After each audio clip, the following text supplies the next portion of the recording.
We're standing at the iron bridge at the end of Bowers Lane by the Wey Navigation.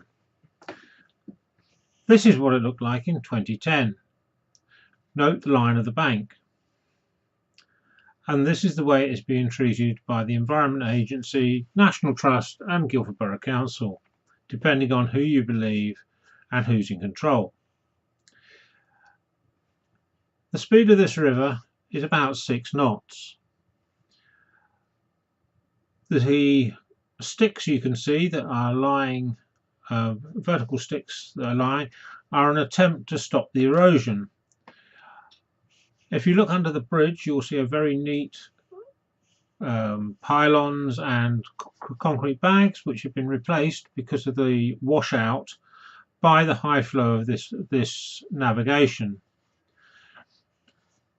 You can see the effect of the way of speeding the river down through this section, the navigation down through this section, because it's not running smoothly. It's less than 3 feet deep, this section.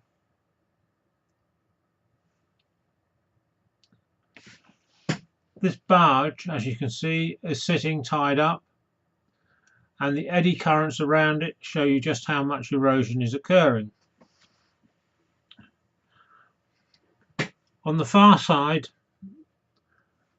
that was a straight bank 15 years ago, and none of the trees were in the water. As can be seen, the gates are now more than fully open. At 48 square feet, the river navigation section, as it is here with the Bowers Lock, is 96 square feet. Running 50% of the bank open in this manner, when the weir gates should not be lifted and except in dire emergencies, is causing scouring of the river.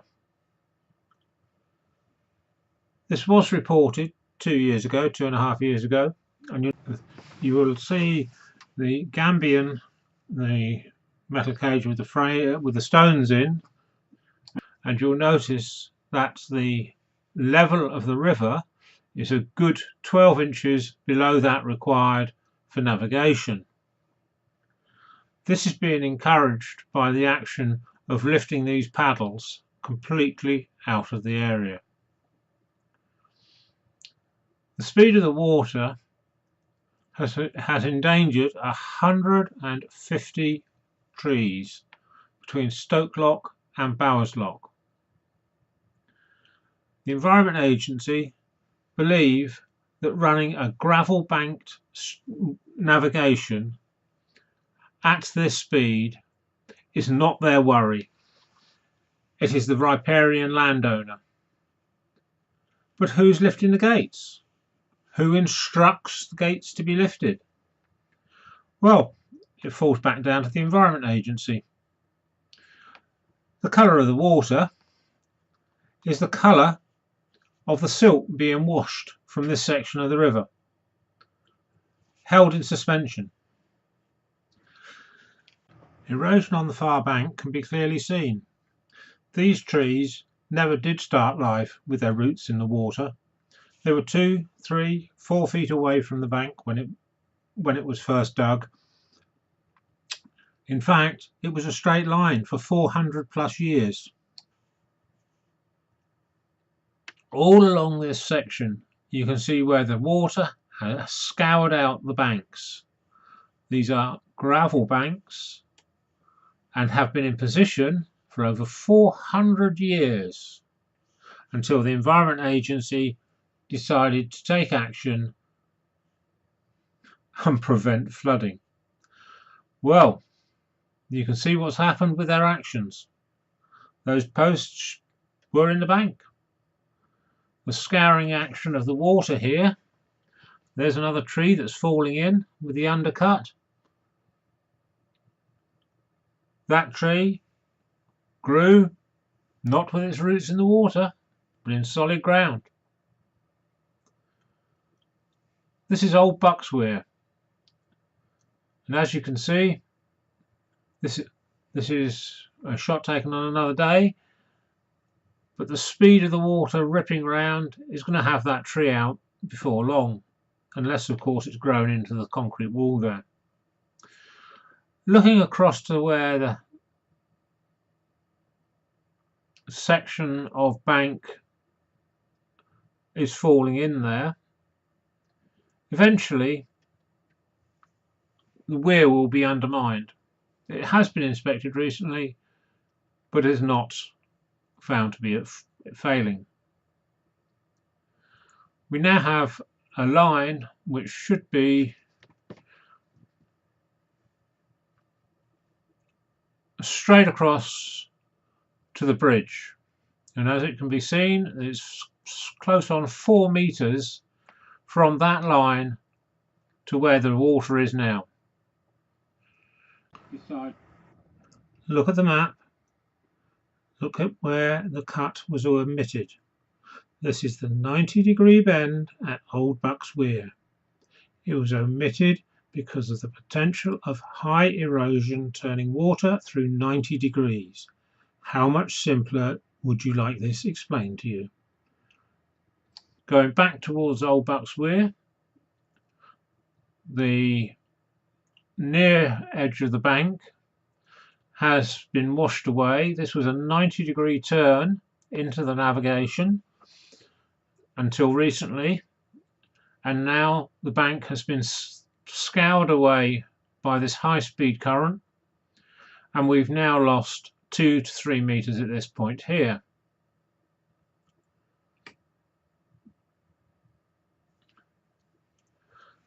The action and scouring action of the water is such that it shows a clear lack of understanding as to how to treat a gravel banked navigational water flow setup.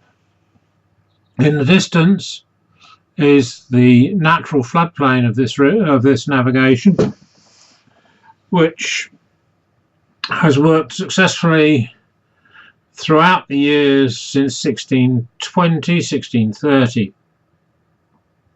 The fact that it has not flooded in the last 5 years, when it was known to flood for 400 years, is a clear indication that the Environment Agency have attempted to prevent flooding in a floodplain. A little bit like King Canute and the tides. Looking upstream from Old Bucks Weir, this section through here is also lost somewhere between 1 and 2 meters, one side or the other. As can be seen, it is now massively wide, encroaching on the towpath, and generally wearing away more rapidly in the last 10 to 15 years than it has done or had done since 1630. It is truly amazing that our government officials who are interested in trying to control flooding do not understand the difference between a concrete drainage channel, a shuttered metal sided channel with flowing water, a navigation and a canal. In fact, it is a reflection on the whole of our Environment Agency that if people who are employed there do not understand the implications of what they are doing, we have no chance of actually protecting our environment. While we sit watching the river raging down through and chopping the bank out, we must consider the fact that to our left, possibly cut in the 1930s, this is the point where the river overtops into the floodplain. As you see, it's 6 to 12 inches below that level, and it is specifically set at a level which would mean that the towpath did not flood.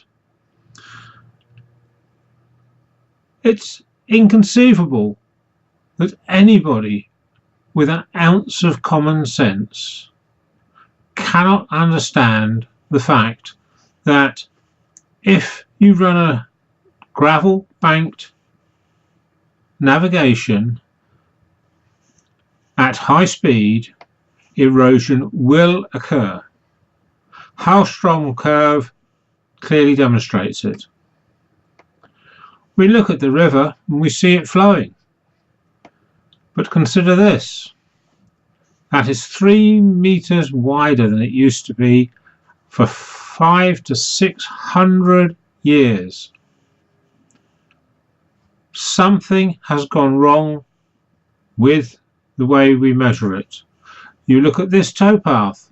The towpath was another metre wide less than 2 years ago. It has been ripped out by the action of the river coming round the bend and piling into that junction. To our left is the drain.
While you watch the erosion of the riverbank,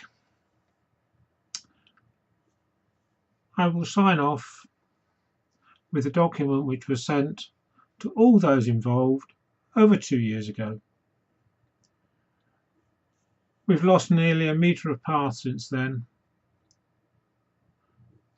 Multiple trees have fallen in the river, and all we can talk about is getting the water in this navigation as quickly as possible to the sea without considering the fact that there's several floodplains between here and the sea. I trust somebody watching this will be able to act and do something. Slow the river down, stop opening the sluice gates except in exceptional circumstances. The sluice gates do not need opening every single time it rains. It is short-sighted and a demonstration of total incompetence. The document follows.